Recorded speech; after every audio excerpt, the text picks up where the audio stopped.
we're going to do a celebration of life today, and instead of a memorial. And someone said to me, why not a memorial? Why a celebration of life, and what's the difference?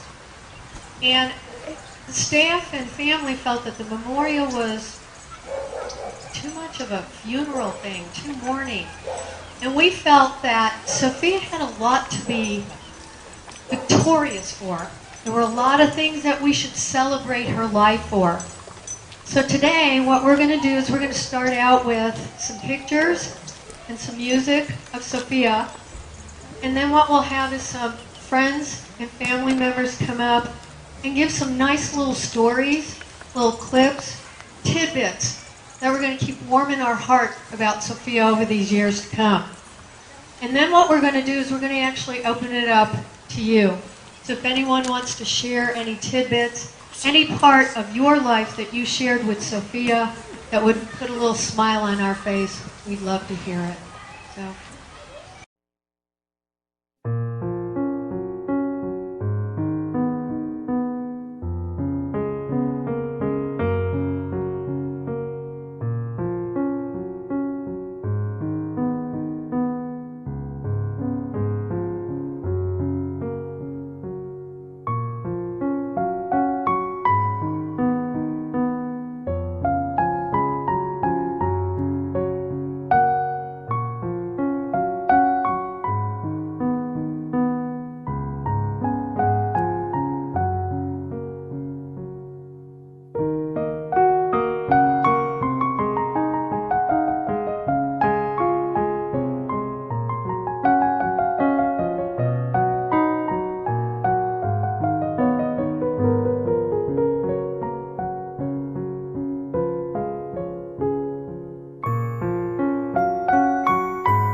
Once again, I'd like to thank everyone for coming.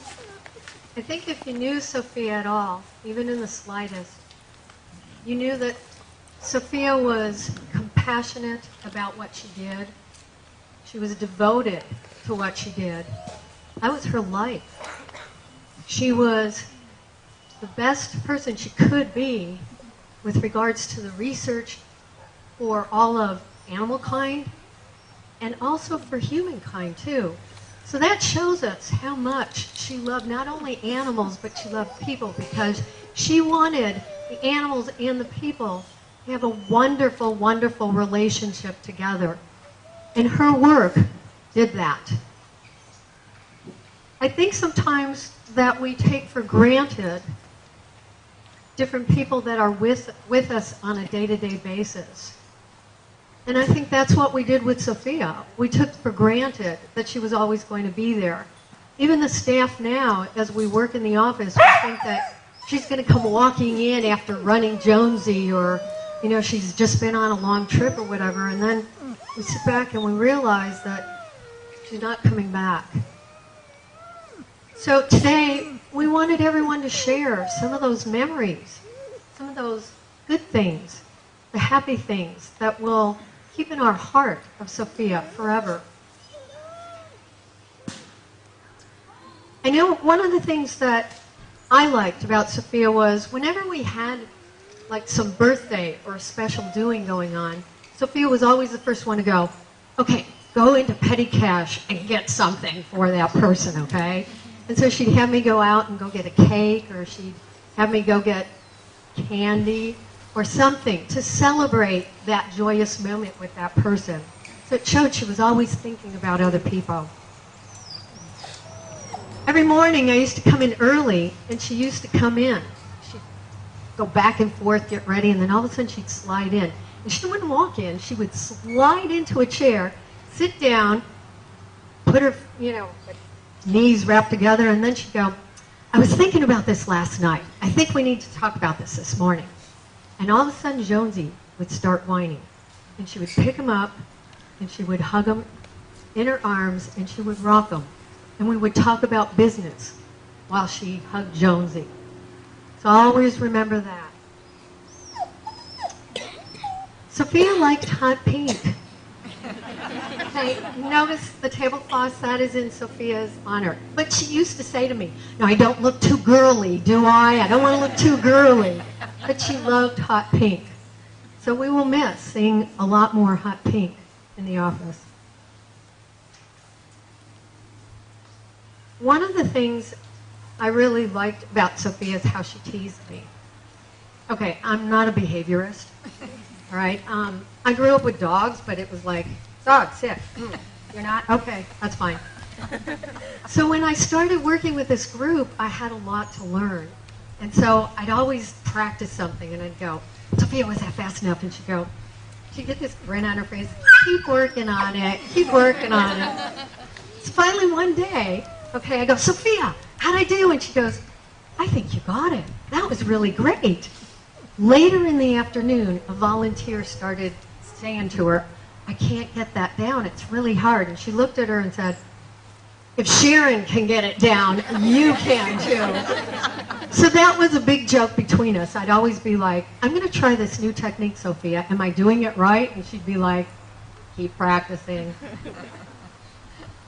The other thing, too, is some of you may know, but some of you may not. Sophia was a chocoholic.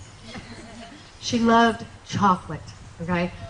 I had a box, and it had a lock on it.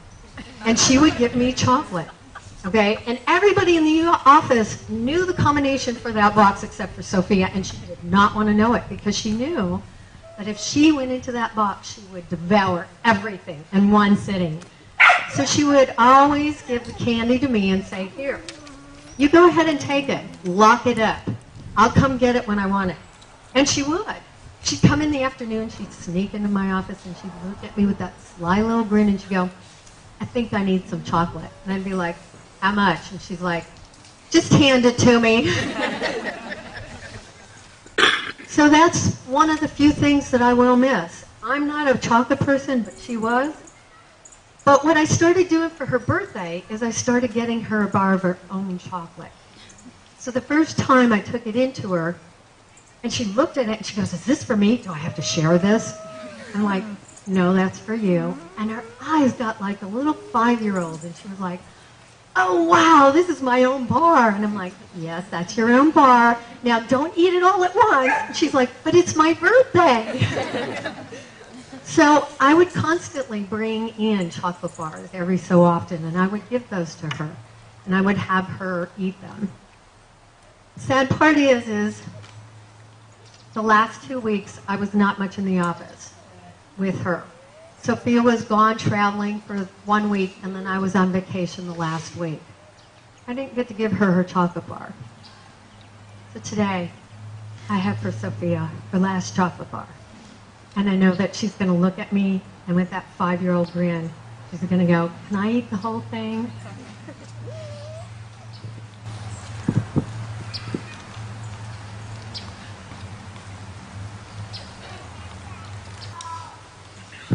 Okay, Susan Brown, if you'd like to come up and speak, please. Sure. No, I think first.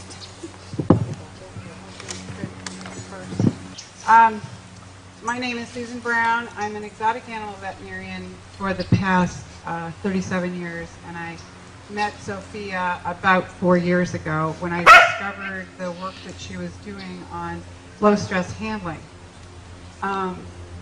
And I immediately understood the uphill battle that she had fought often to gain the respect and acceptance of our profession, because being an exotic animal veterinarian back in the 70s and 80s was also quite difficult. So I understood how important it was to have your work recognized by your profession and how difficult that can be sometimes when they don't understand what you do. We both felt an urgent calling to speak for animals who couldn't speak for themselves. I think I spoke for animals that were exotics, and she spoke for all animals in how they're handled by our profession. And our profession needed a lot of assistance. There were other people that had spoken about doing low-stress handling and treating animals better at veterinary clinics. But Sophia was very different. She put in the thousands upon thousands of hours to make the videos, the books, the instructions for the rest of us to understand how to take care of these animals better. I have personally witnessed myself in my own practice, and I talk to other people all the time, how often veterinarians can destroy or seriously damage the relationship between people's animals and themselves because of unintentional means with which we do our work, being in a hurry, etc. So what Sophia did is beyond life-changing, and she has started a trend that will continue as people understand it more and more. She was a beacon of empathy for animals. She got it. She really got it. That I said that veterinarians were inadvertently destroying relationships, not through intent, but just by poor techniques. She removed our excuses for changing. We no longer have an excuse not to treat animals better in our practice, to pay attention to their behavior and not just their medical problems. She started a revolution. She was also a wizard at taking vast amounts of information and distilling it down into a form that we all could understand, whether it's for veterinarians or whether it's for the pet owner learning how to handle their animal better. She was amazing at that. I was fortunate to have her spend time with me at my farm, along with another friend, Mary Cotter, who I speak for as well today. And she came and she learned about how to handle rabbits and ferrets. She had a lot of trouble with the rabbits for a while. She was trying to work it out until she finally got out of her head and just sort of was with the rabbit. She finally got it, did just fine. But one of the things we had dreamed about doing between Mary and herself and I were to develop some videos and material on how to humanely handle rabbits and ferrets and those other small animals that are often handled so roughly in practice. She even took foster rabbits into her home, and I'd get phone calls, or not phone calls, emails from her staff periodically about, oh, the rabbit's doing this. Oh, he's being weird about that. What, is that normal? What's going on? So she learned, she was so dear that she brought these animals into her home and learned more about them. She was open to anything new, any kind of new information. She was always about ways to be kind to animals. This summer, the last time I saw her, I spent 2 days with her here in Davis, where she so generously, and she was generous to a fault, to everybody I know that I introduced her to. But I brought a dear young friend of mine, a 16-year-old young girl from Belgium, the daughter of 2 veterinary friends who wants to be a behaviorist. And I consider Sophia to be one of my mentors in this area. And Liesel, the young girl, spent 2 days with Sophia learning how to handle dogs at a local shelter. And Liesel wanted me to say, as much as she would love to have been here, that there will always be a young girl in Belgium who will hold dear what Sophia spent time with her and taught her, and she spreads that word amongst veterinarians there in Belgium. So it's hard. I miss Sophia so much. Even though we weren't close in terms of me seeing her all the time, I miss her sparkle.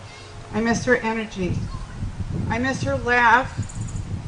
And I miss her obvious love for animals and the work she did that was so close to some of the work and struggle that I did. It felt so good to be around somebody else who really got it, who really understood about animals and the way that we should be caring for them. I will count her as one of my greatest mentors, and I'm blessed to have had her in my life even briefly. The impact of her on my life has been life-changing. And I would like to end with 2 very short readings that have helped me cope with Sophia's loss. And the first you'll hear, I added a little part to it. You may have heard it before, but I added a little part just for Sophia.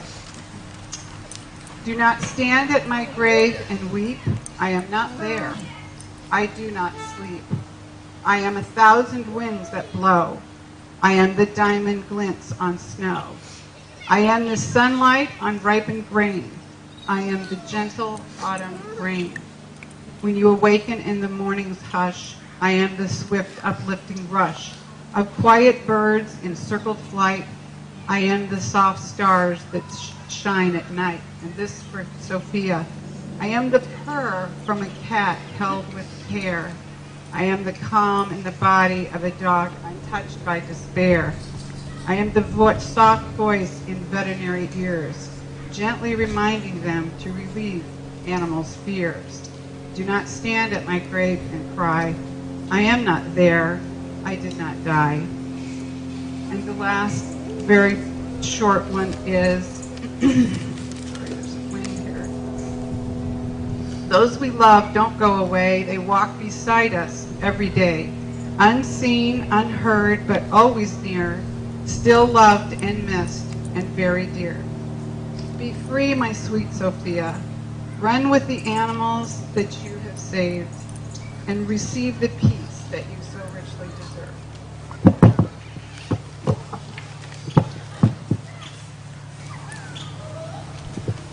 Nancy Abb.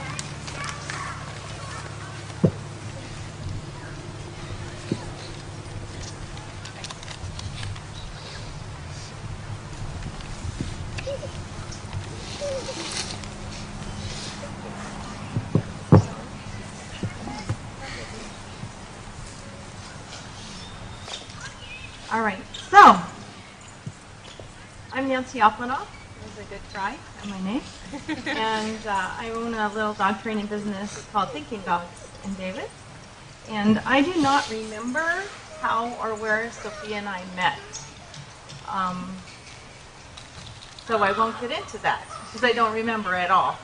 It seems as though we have been friends for a very, very long time. And I just know that I was always delighted when she would show up at my training classes, and she did that over a number of years with a number of dogs. So I remember her Scotty, I remember a cattle dog, I remember another cattle dog, I remember Lucy when she was getting photographed constantly for Perfect Puppy in 7 days. I remember a variety of other dogs that she worked, and she didn't actually come to my class, she just was on the outskirts because she used my class as a distraction. But we fell in love with each other. I loved her, she loved me, and I'm just going to share some of the things that I loved about her, because she's not here to share the things she loves about me. Her dimples, her smile, her warmth, all of that, they went together. When she was happy, her whole face glowed, and she was so alive. And I missed that so much. Her generosity, as was just mentioned, not only to me, and she was very generous to me, and I have copies of what she wrote, except she did not give me Nerd Book. Sorry, I have to reward stuff. She did not give me Nerd Book, and I'm sure it's because she did not feel that I should be practicing medicine, and that was probably a wise move on her part. So you can just be very grateful she didn't, because I sent everyone to the vet. And to everyone. I mean, isn't it just amazing? And it's really inspired me. I just really, when I look at her website and how many things she gives away in the handouts, I think, oh my gosh, I am so far behind. If we have this knowledge, we need to put it out there, because animals are being injured, animals are dying, and we have the means to stop it. And Sophia did. And we need to continue on that body of work, if nothing else. Her love of animals. And that was really apparent. But oh my gosh, you get two people that love animals together, the conversations are constant. And I especially remember the APDT conference when it was in San Francisco, because we'd hop on the train and ride the train down there together and then come home in the evening. And so we had hours to talk together, and then we'd run into each other throughout the day, and she always had a little crowd around her, I guess you could say. Lots of people wanting to speak to her, and I would just stand off and wait, knowing that I would get a couple hours just to myself with Sophia. And one of my wonderful, wonderful kids that went through my dog days of summer camp and then just kind of stuck, got to go down with us one day. And after Sophia died, she told me that day meant so much to her. And she told me years later, I want to be Sophia. And I thought, yeah, you can be, because you love and you care. Sophia was very, very sensitive. And I think that drove her in many ways to help right some of the wrongs that have been done to animals and to help people understand. But she was also very sensitive to criticism. And I know that at times people would say something or write something hurtful about her, and she would come to me and she would ask, is this true? Am I doing this? Was I wrong? And of course, I would always say, no, you're fine. You're doing a great job. And I was so proud to be her cheerleader, and she was so incredibly honest and true to her soul. It's just amazing. But knowing that, and knowing how hard you guys work, you in the veterinary field, or anyone who's working with animals, be aware that there are always going to be people out there that are critical of you, who say hurtful things about you. And the wider you spread your knowledge, the more that's going to happen. But we are here to support you. So when you need a helping hand, reach out and we will help you. I promise. I talked a little bit already about the conversations, but I think I'm going to come back to it again because it's on my list. And I just want to say, did all of you get to talk to her? Or did some of you just, yeah, something, huh? Speaking to her, and it was like you were the only person. And she just spoke back, and it was so heartfelt, and she was so interested. And it was always interesting to me because she had a lot more letters after her name than I had after my name, but she still seemed to find me quite interesting. I loved that about her. And her professionalism. In all the years that I knew her, and it was many years, she worked with a lot of people. And I never heard her downgrade or put down another professional in her field. She didn't like techniques, and she would put down the techniques. And she would call on people to correct them. But you didn't find Sophia off in a corner digging a knife into someone's back. And I think that's one of the reasons why we love her so much. She had a strong sense of integrity, and we recognize that. Entrepreneurship. Oh my God. She had, wait, hey, look at it. Vet students need a book that explains everything to them. Here, I'll just write it. We need a remote training device. I'll just invent it. And the books and the ideas and the way she's able to tie it together so that people understand. You don't have to be a dog trainer to read her book and be able to do this.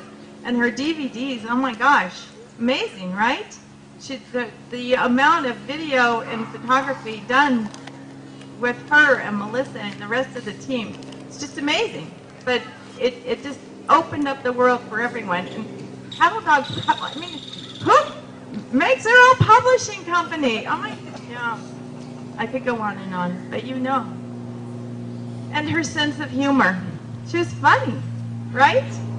Anyone that bright who's still able to have a sense of humor, God, what a warm and loving person. We laugh all the time, and we especially laugh at weird dogs, of which we were very familiar. And we didn't laugh at them, we laughed because we loved them.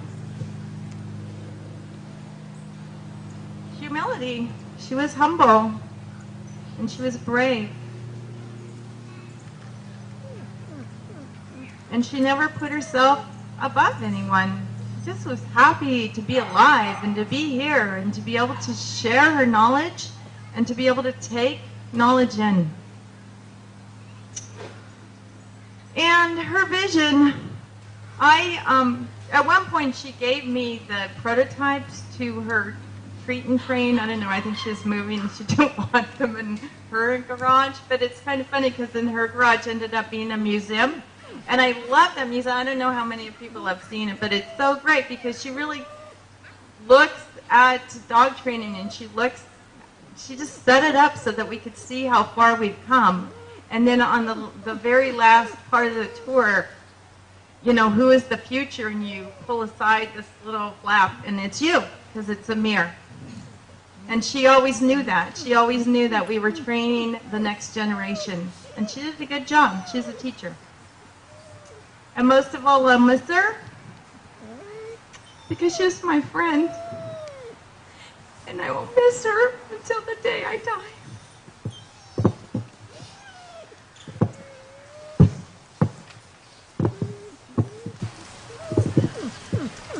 Chris Peterson.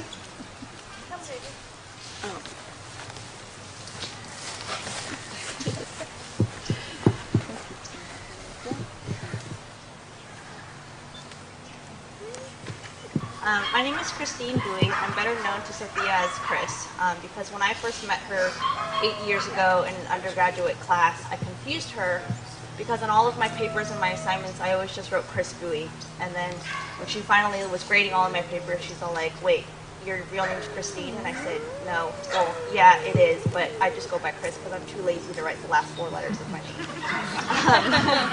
So I'm so glad to be here with you guys, celebrate and join her life.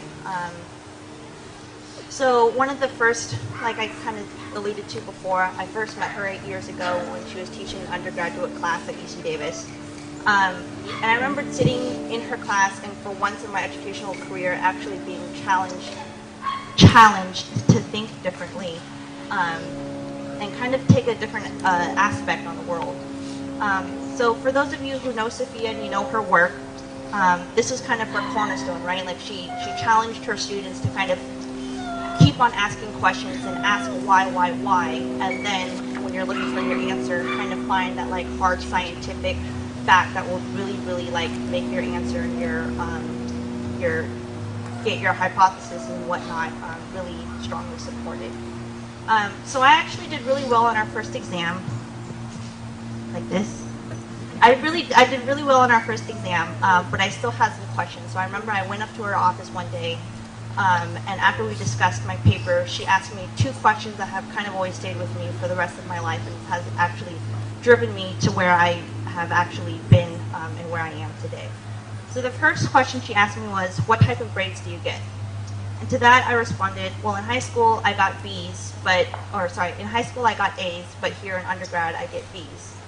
And then the second question she asked me was, why aren't you getting A's? And I sat there kind of dumbfounded, and I was like, well, I don't know. I guess I just never really pushed myself, because I felt like B was an equivalent of an A, like from high school to undergrad. She was like, so it's all cool, right?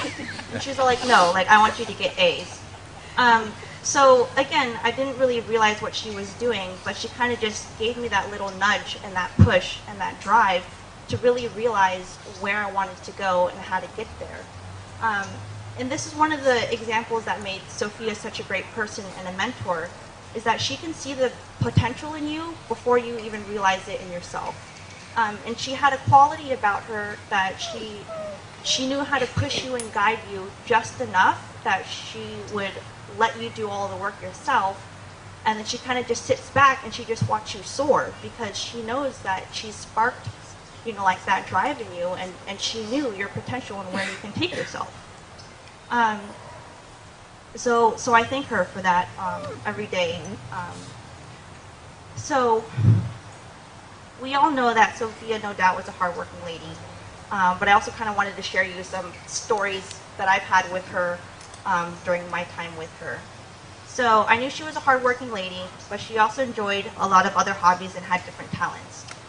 She was an avid runner who also really liked to watch Dancing with the Stars, because she really, really liked swing dancing. She would ask me on the days after Dancing with the Stars would air, and she'd say, hey, did you watch last night's episode? And I was like, no, sorry, because I didn't have any TV. And she's like, oh, you missed it, like it was so good, like so-and-so did this and that, and like this actor or like person, like they messed up on doing their routine, and she's like, oh, it was so good. She took her camera with her everywhere and snapped photos of even the simplest things, such as when we took a trip to the national park together out in Denver, and she just wrote Jonesy. She wrote, Jonesy was here in the snow, and then she took a photo of that. So very, very simple and happy. She liked CrossFit, and then she eventually picked up rock climbing because she felt like she needed to strengthen her arms and her fingers. In her earlier years, I don't know if you guys know this, but she was actually a boxer, and she made it to the quarterfinals of the Women's National Championships. She played the piano flawlessly and effortlessly, and the music that she composed was quite beautiful. I remember the first time she played for me, and all I saw on the music sheet was just black ink, because it was, like 2 lines of like, I don't know how quickly the beats were, like 132nd or 164th or whatever. And even for me, it was too fast, and I do also come from a musical background. But she just played there and just, like read the notes as if we were just reading a book. And I was amazed, and, like to hear all of that music and see all of her talents come out was just really, really, it made me happy. And I know that, like in those tiny moments in her life that I was able to catch a glimpse of and share with her, she was happy in those moments. She liked hiking and drinking Crystal Light, and when I would come and visit, I would basically steal all of her Crystal Light and drink all of her Crystal Light. She didn't like to do the dishes, she didn't like driving long distances, and she really, really hated ironing her clothes.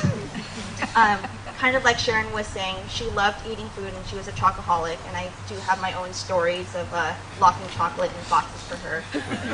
But one of my fondest memories was when I brought her a specially made candy apple out from Fort Collins, and she ate half of it that night, and then 10 minutes later she comes back out from her office and she's like, okay, I waited 10 minutes, I think that's long enough, I'm just going to eat this other half of this apple now, and then I'll just work out extra hard tomorrow morning.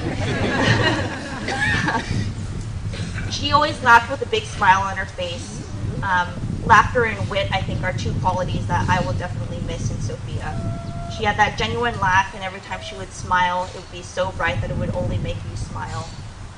And she was so witty that sometimes I wondered, like, whether or not she was living 10 seconds in the future, so then she can think of smart things to say as comebacks.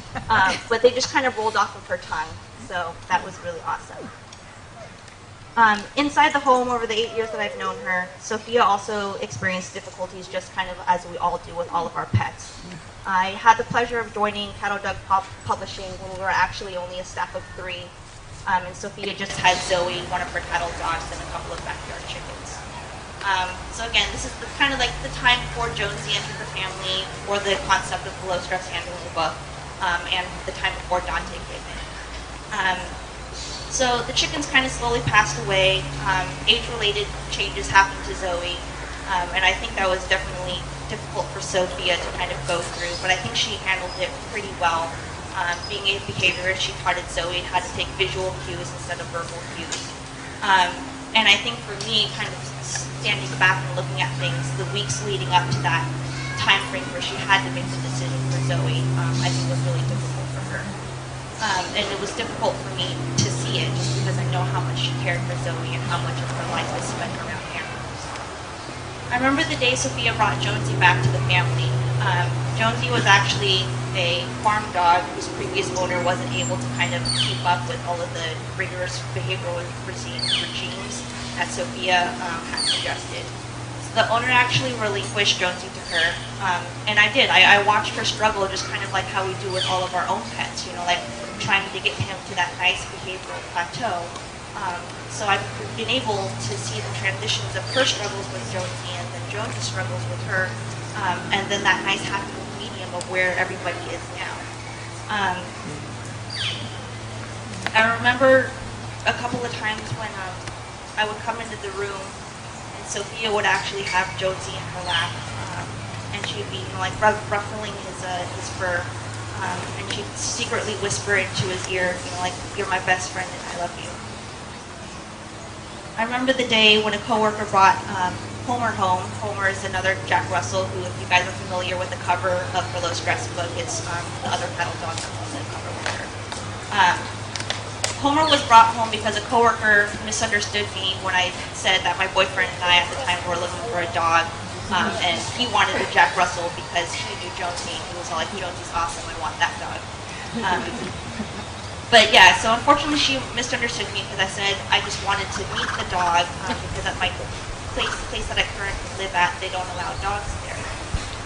So she brought Homer over, and at this point there was like a point of no return for Homer. He couldn't go back to the shelter because he did have behavioral issues. And then once we kind of figured all about the miscommunication, Sophia, her kind heart as she is, she took Homer in right away. And as you guys know, with the low stress book, you can see videos and the photos of all of the struggles and behavioral issues that Homer had. But doing what she does best, you know, like she corrected a lot of those, and she also took Homer to new heights and let him live a comfortable behavioral life. I remember the day Sophia acquired 2 cats from her family members. It was a surprise to me, but she adapted well and took them, to no surprise to us, from a couple of first tricks.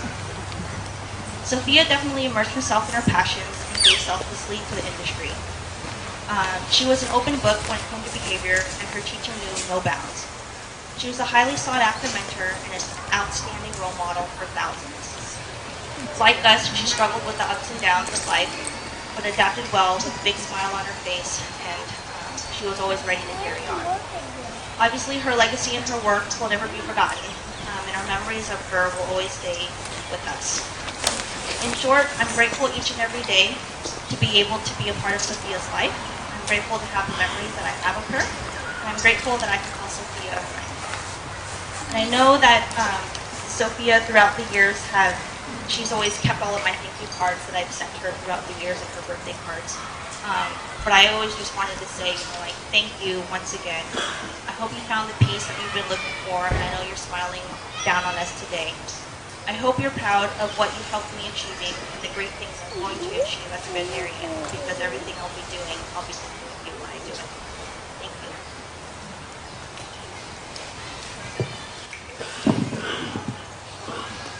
Sophie Lou?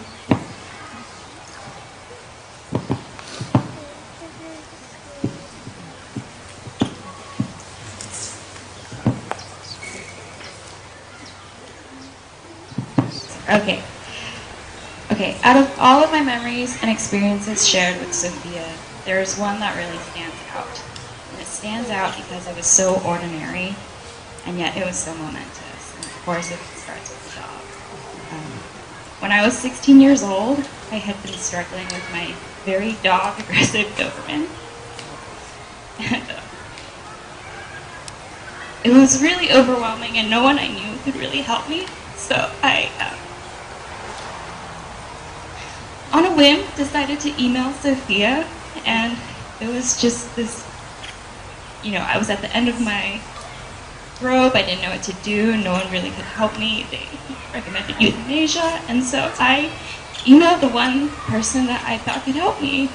And Sophia, in all her gloriousness and all her, fabulous accomplishments, she had at that time already produced some books, and she was already renowned as a behaviorist. She emailed me back, and she told me to come up. And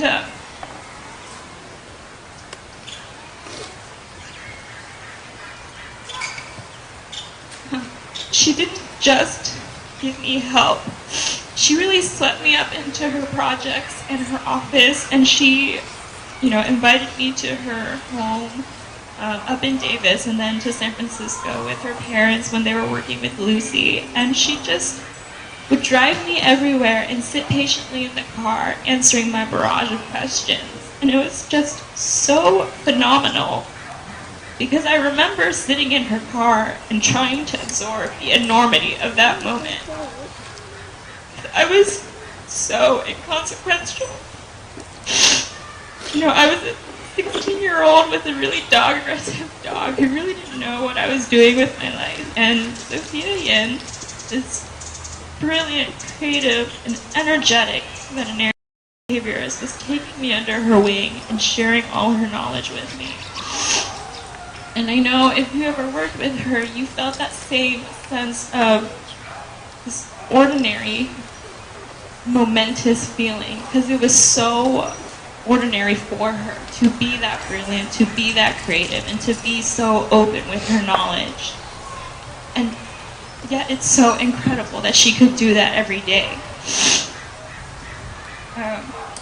She was a brilliant spitfire with so much more creativity in one day than I could ever dream of producing in a year or my life. I mean, she saw the world in ways that we couldn't, and she dreamt of behavior in ways that changed the world. And she shared all of that with a freeing openness that spoke to her deep and true passion for her work and for improving the lives of others.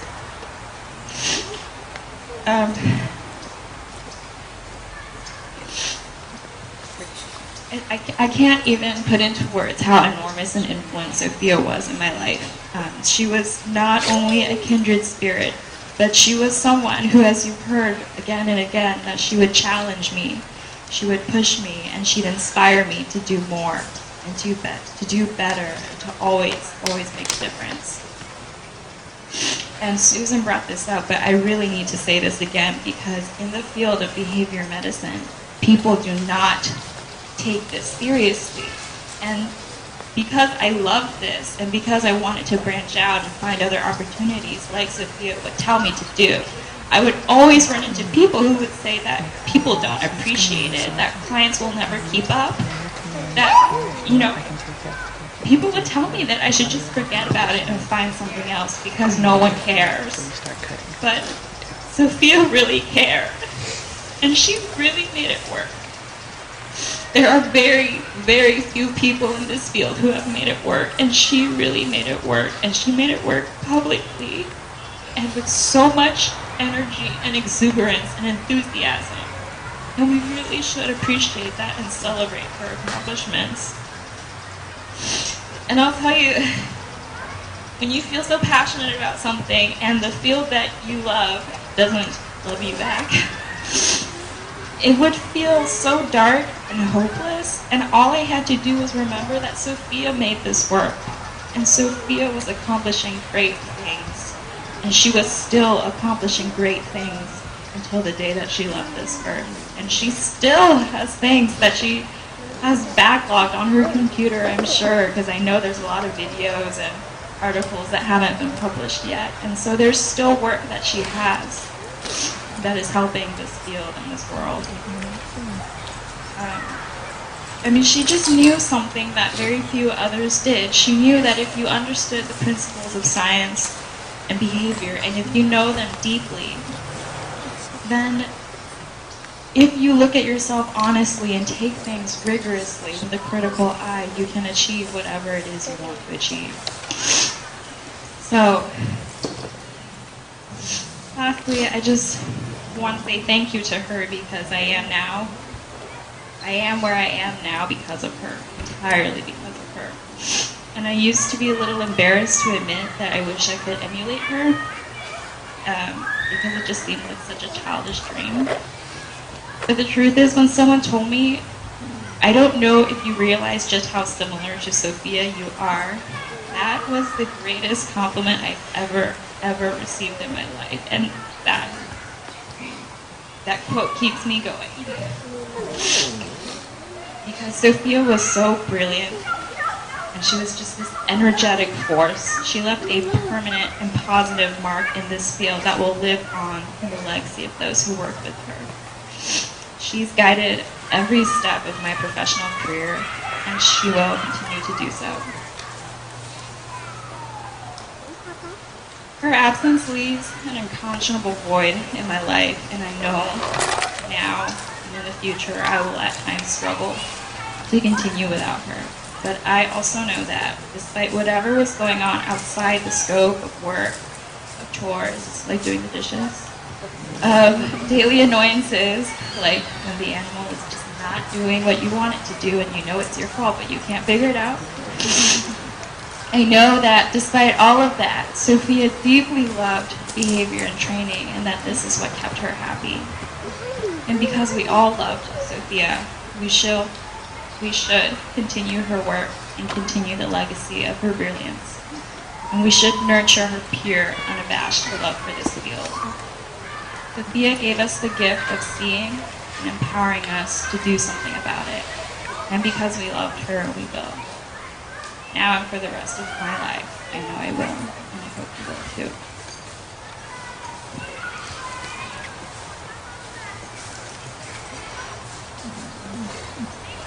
Lauren?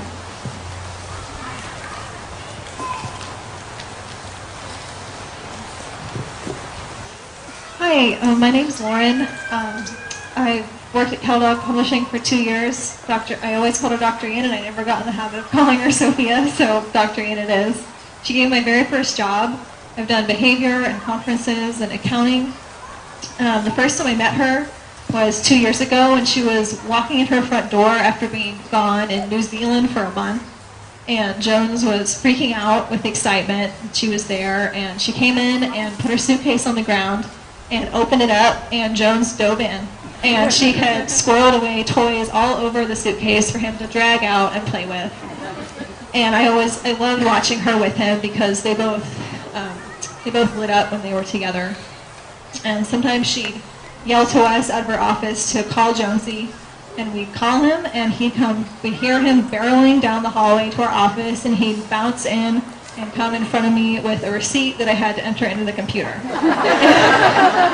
He was the most enthusiastic delivery man we could have hoped for, and Dr. Ian loved teaching him new tricks and showing them off to everybody. Dr. Ian taught me a lot too.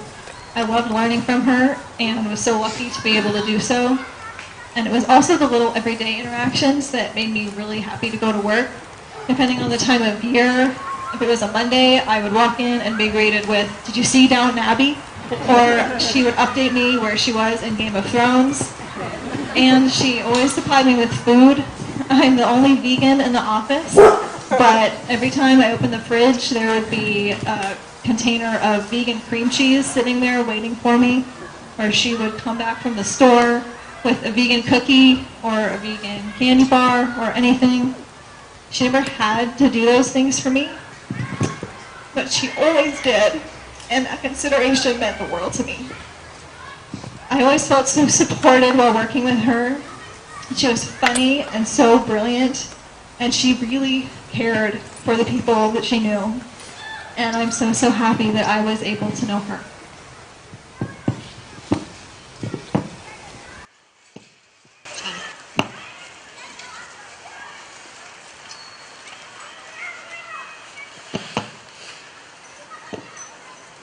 Hello, I'm Jenna. I'm a vet tech and a behavior dog trainer. Well, I first heard of Sophia about 10 years ago, 10 or 12 years ago, when I first got into tech school, because I always knew that I wanted to go into behavior. So I looked up to her for a long time. And then I moved out to California for job opportunities. And not long after I got here, I saw a job for a veteran behavior technician. And it was with Catalog Publishing. And I first met her when I interviewed back in April. I had a first interview. Typically, they do 2 interviews. The second one being with Dr. Yin, but because Sharon saw some potential in me right when I came, she said, "Hold on, let me go get Sophia." And I remember thinking, "Oh my gosh, how are you getting me Sophia?"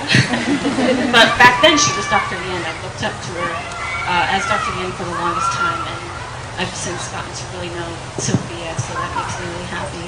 And I remember she interviewed me and talked with me, and thought, "Okay, I think I want to hire you.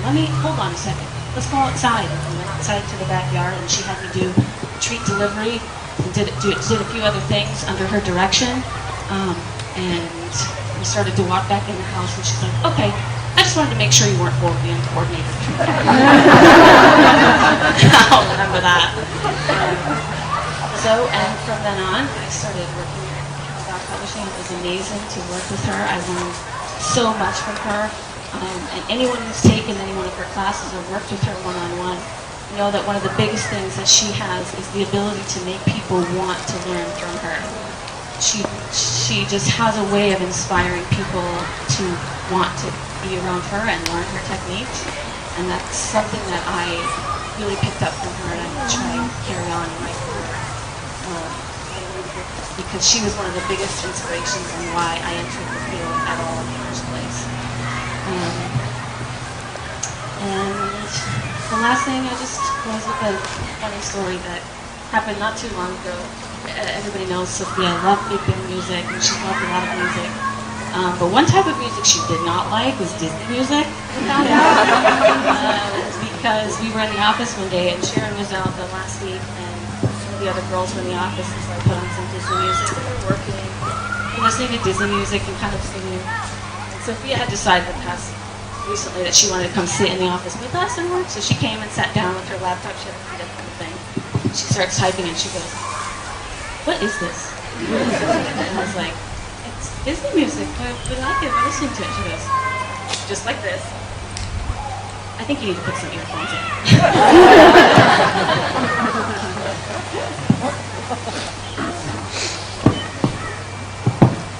We have several people who could not make it, but they actually did videos. And so Key is going to go ahead and put that up so that we can see what they have to share with us about Sophia.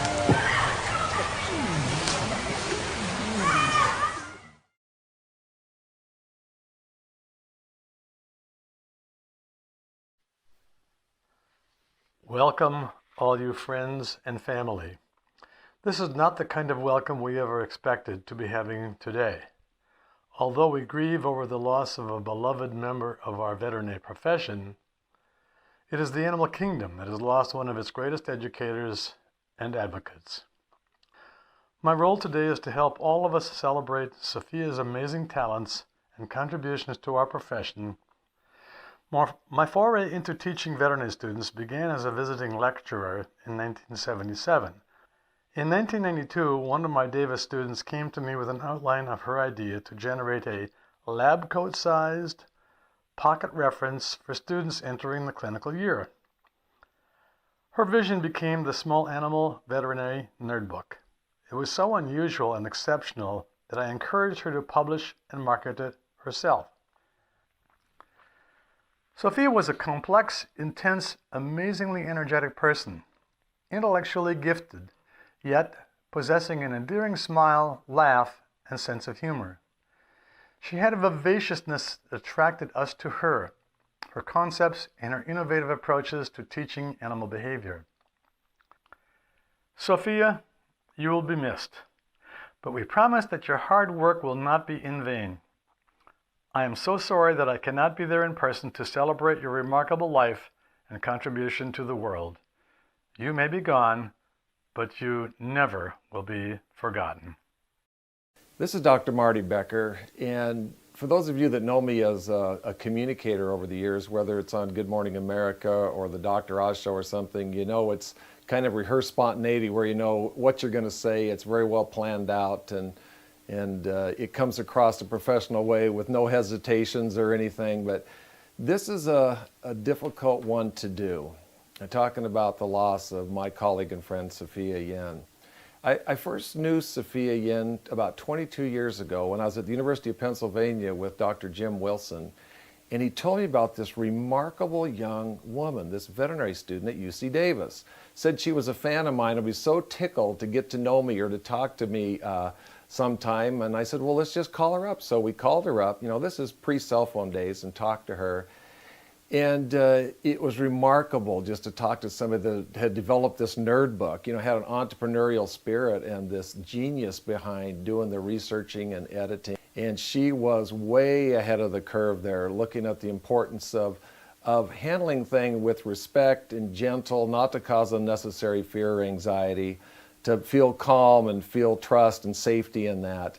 God bless you, Sophia. God bless you for the work that you did. God bless you for the difference you made for pets, people, and the profession. And just know you're going to be sorely missed. Hi, I'm Dr. Sally Foote, and I just had a few words I wanted to say today.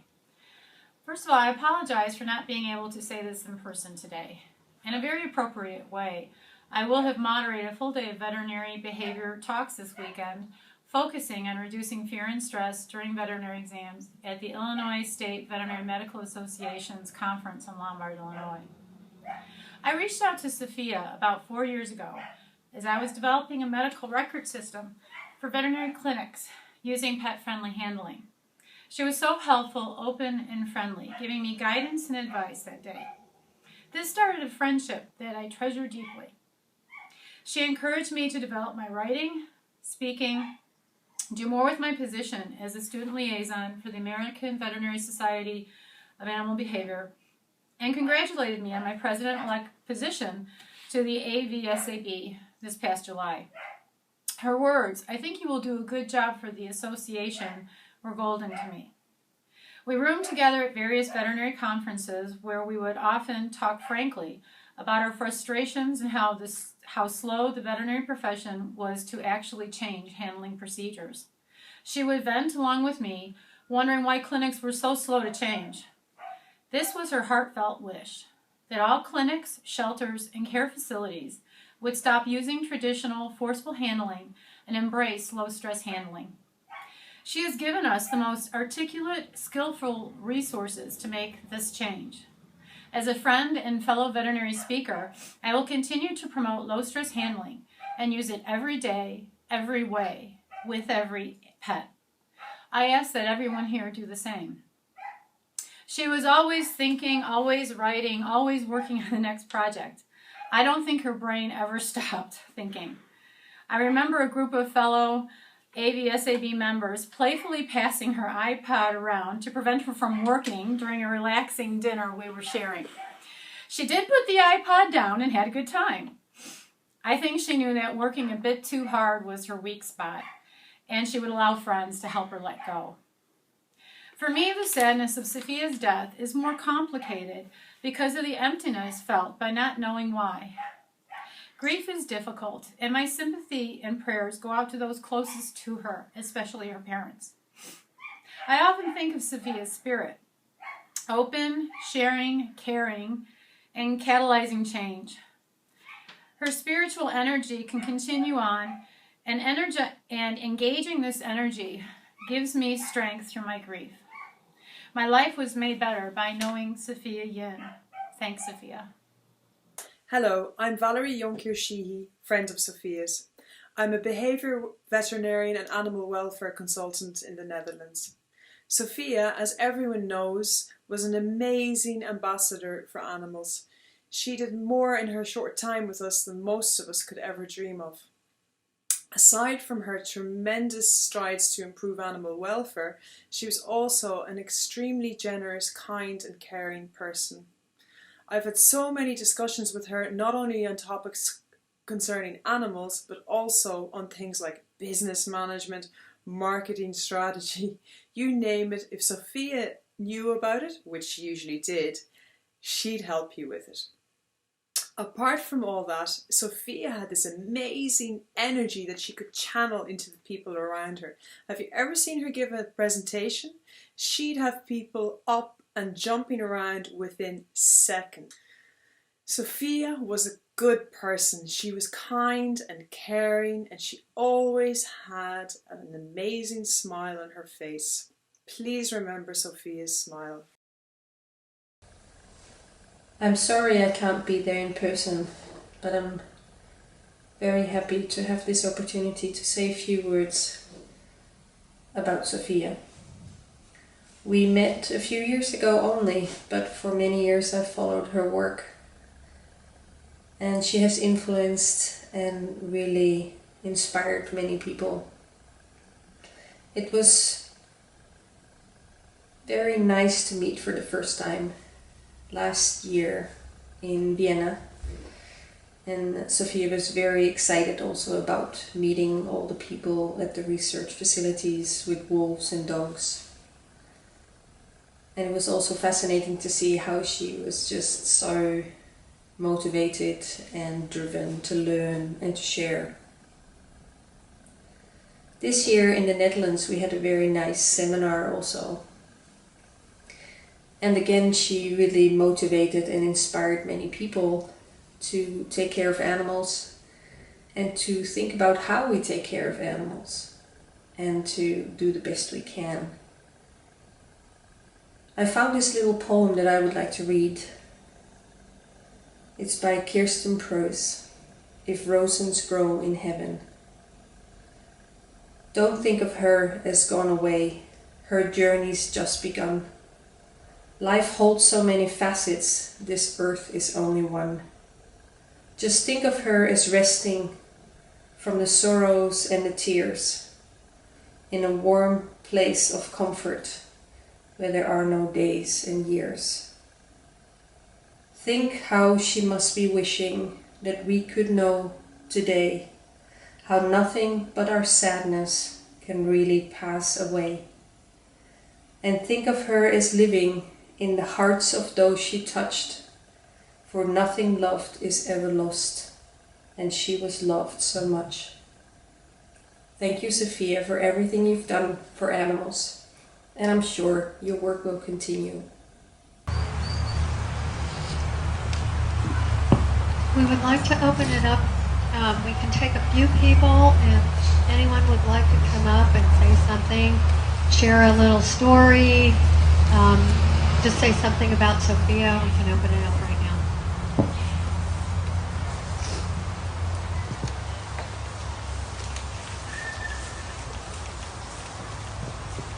Hi.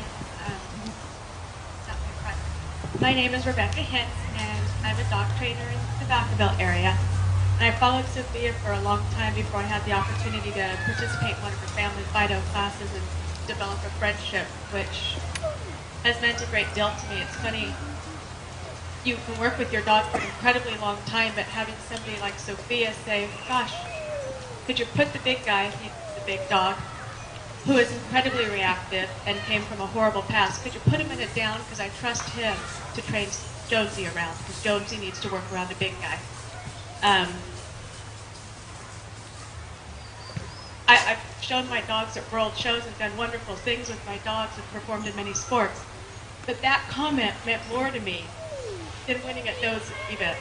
And just, she had such an amazing capacity to share information and to help validate doing things in a kind and loving way that built relationships rather than destroying them when you're working with rescue dogs and dogs that have gone through some terrible times. And I've struggled more than I could have possibly imagined with her loss.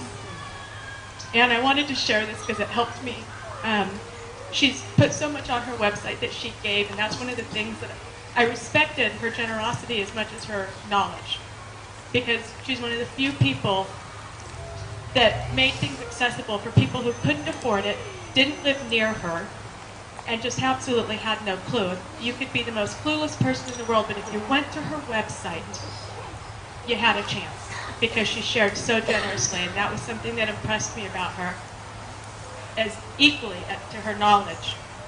A couple weeks ago, my daughter and I were hanging out with some people, and not dog people, and they found out I trained dogs, and they looked at her and they said, "Gosh, do you have a dog?" And she says, "Yes, 2." And I thought, really? And we lost the dog I had when she was born a little over a year ago.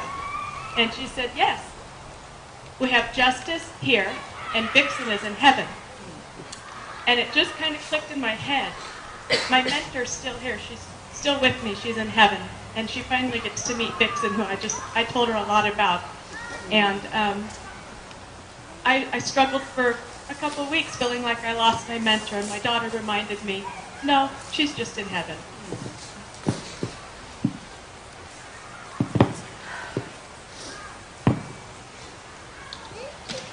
I'm Lori, and I know a lot of people here.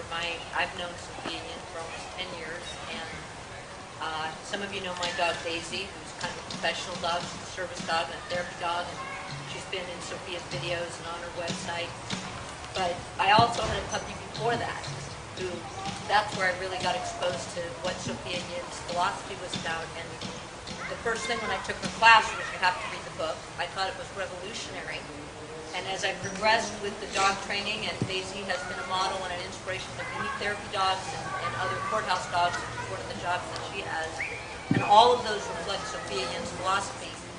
But something that many of you may not know is that I wasn't a very good student, but I was an evangelist for Sophia. And I said, look, I'm taking Daisy around. A lot of people ask me about her behavior. And Sophia started by making up little cards for me that I could give out with her website on it. And then we would talk, and I would say, are the book sales going up? And what's happening? Are you getting phone calls? And we decided that Daisy and I giving out cards was not working. So I started giving out books. I have given out dozens and dozens of Sophia Yin's books. I travel a lot in my work, which has nothing to do with dog training. But when people come up to me and they see how well behaved my dog is, I say, well, your dog can behave this well too. Give me your name and your mailing address, and I'll mail you a book. And so I just want to suggest anybody can do that. I get a discount, so you might be able to get the volume discount buying the books. And that's part of how I evangelize Sophia Yin's perceptions and philosophies about animal and the human connection. And that's it. I just want to share with you, especially those of you who may not have known her the way I did, her touch has touched thousands of people just through me and my dog. My dog has given out 3,000 trading cards of her own, and every single person who took a trading card got to experience a loving relationship between a human and animal and a well-trained dog in a public setting. It all started with Sophia Yin. And finally, I'll share something with you that you would never know because it ended up in the cutting room floor. Sophia Yin, as I mentioned, had us in her videos, and I gave one interview in one of her videos which I consider to be a tour de force. And Sophia showed it to me, just my interview, and then she showed me the final video, and my tour de force had been cut to like one sentence. And I said, what happened to, I gave such a great interview and you cut the whole thing. And she said, well, because you went on and on about love. And I said, well, that's what I got. And she wanted me to talk about the science and the behaviorism, but that's what she gave to me and to thousands of others, the ability to feel love with respect for who the other being is. And I just think it's revolutionary. I know you're all here because you think the same thing, so I just want to encourage us all to continue to be evangelists for a revolutionary kind of love.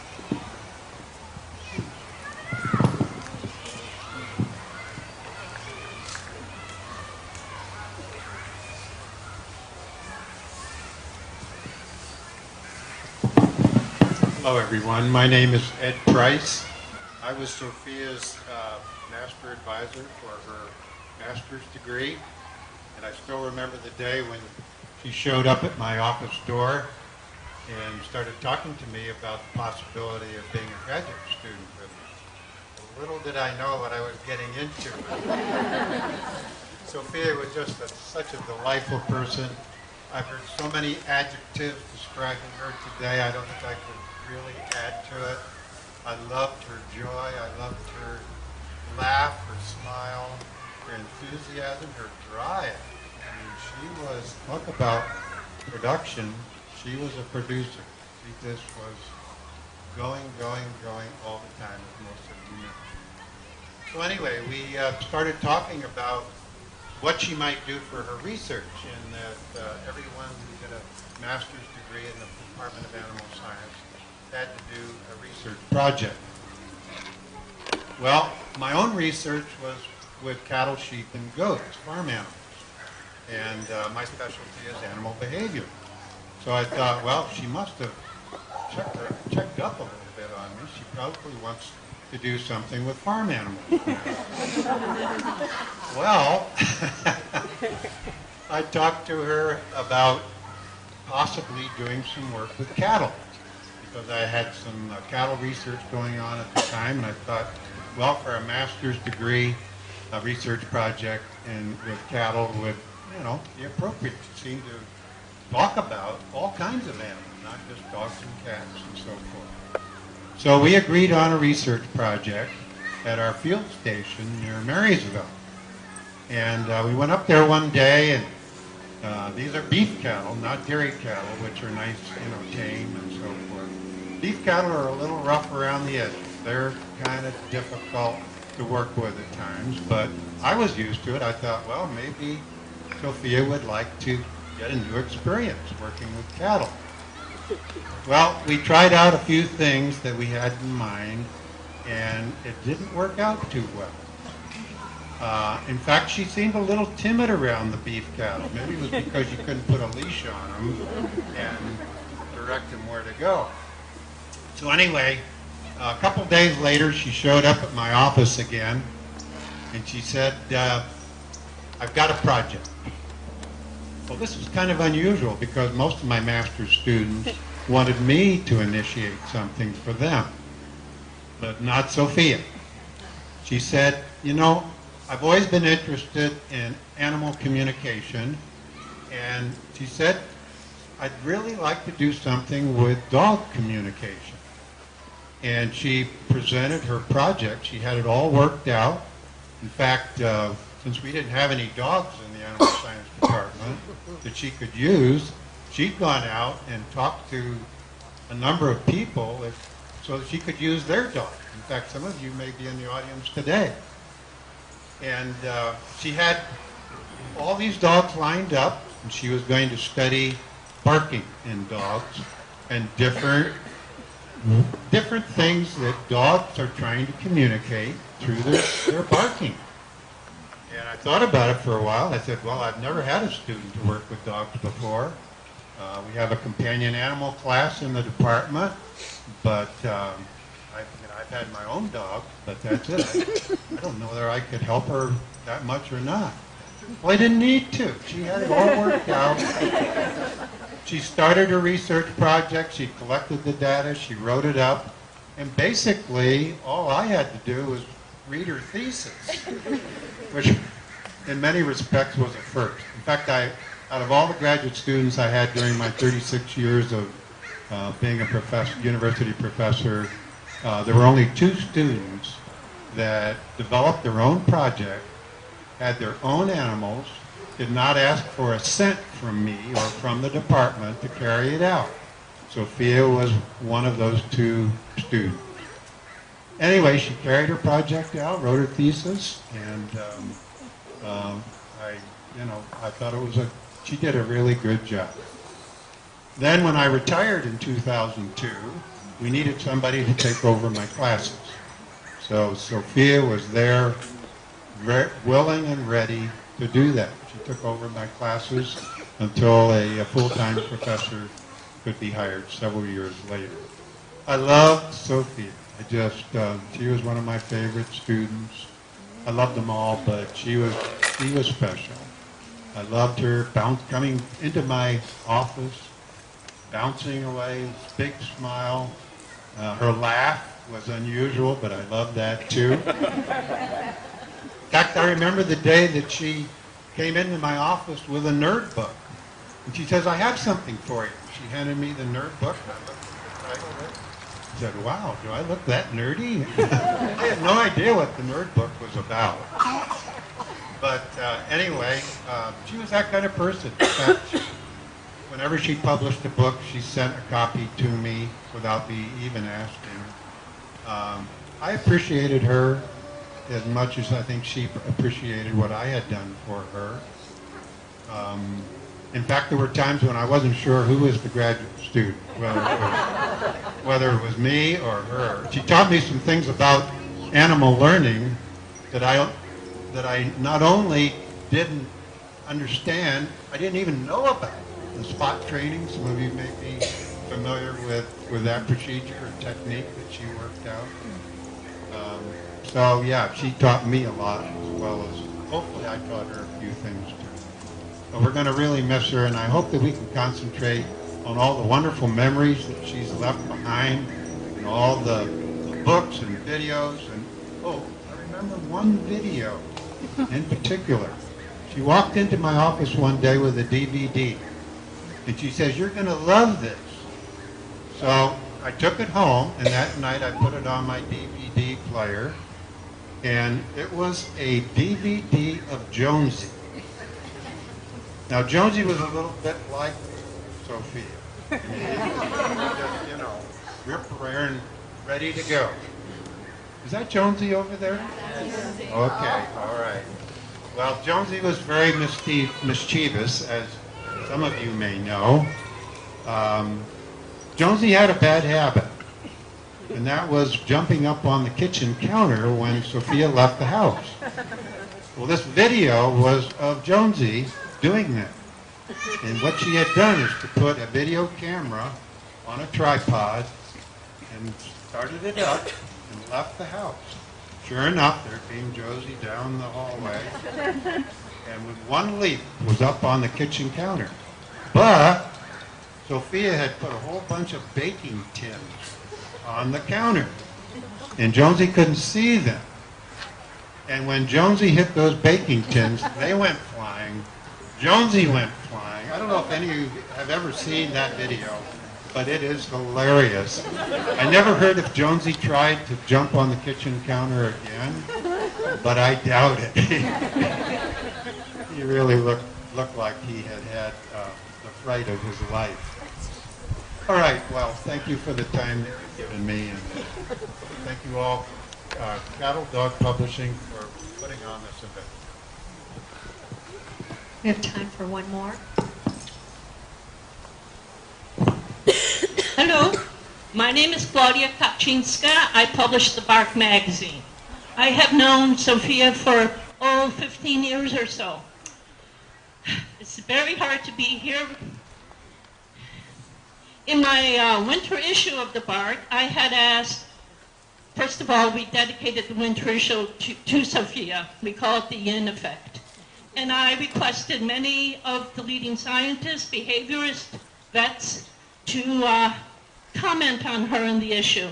So for now, I would like to read a couple of these because it's very, very touching.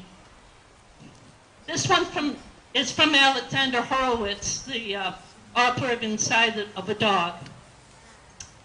Did you ever see Sophia blowing in a dog's face to counter-condition his tendency to snap and growl?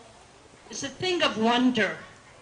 I wonder at the speed with which a former reactive dog can be turned into a delightful, adoptable dog.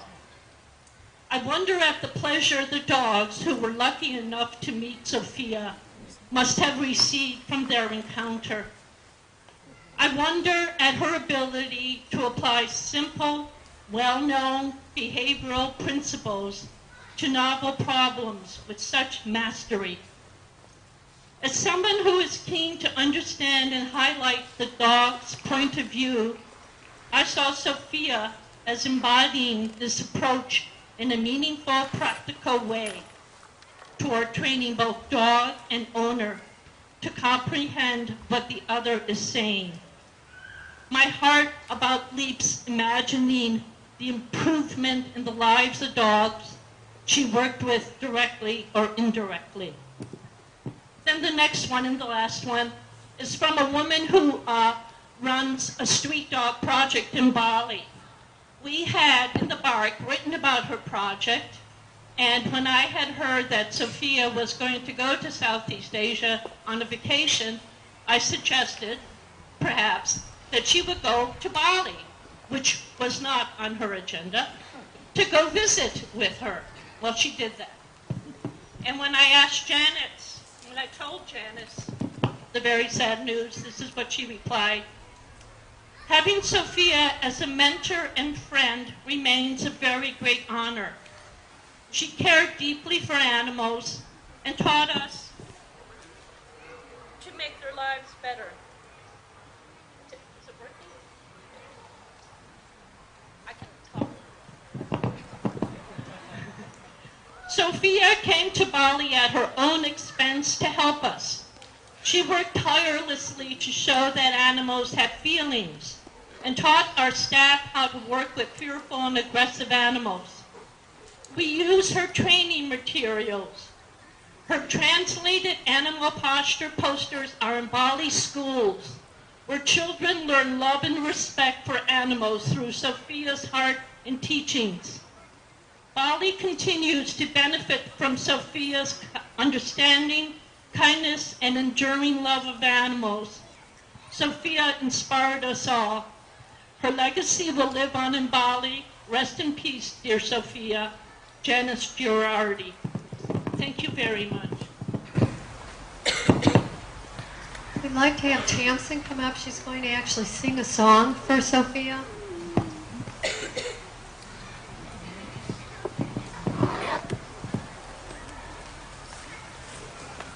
Hello, I'm Tamsin. I worked with Sophia as a writer. I worked a little bit on her website, brochures and cost descriptions, things like that. And she was always lovely to me. And I often thought, I have two small children, and I don't have a dog, but I do have these two little kids, and I often thought, boy, that seems like it could really work with kids. So I'm going to sing a short song by Pete Seeger, and of course I've been crying, so I'll do my best. It's called To My Old Brown Earth.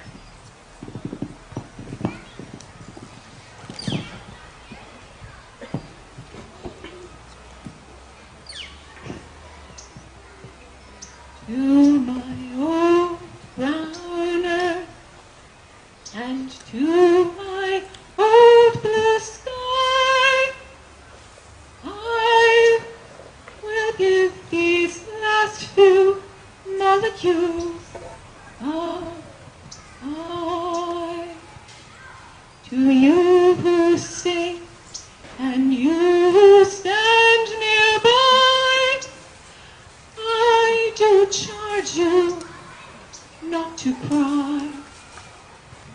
Guard well our human chain, watch well you keep it strong, as long as sun will shine, and this our home keep pure and sweet and green.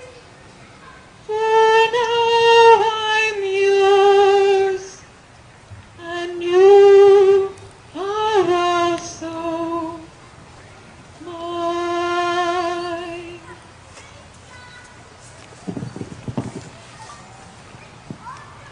We're going to end this with some music that Sophia actually played on the piano. As we end this, we're going to show, I guess, some pictures again. But we encourage you to please come up and sign the book. Also, please sign the picture. This is going to Sophia's mom and dad as a memory of this celebration of life. And then we also have a great deal of refreshments in the back. Please eat and drink up, or else the staff will be eating and drinking up all week. Okay, but it's here for you. Okay, thank you.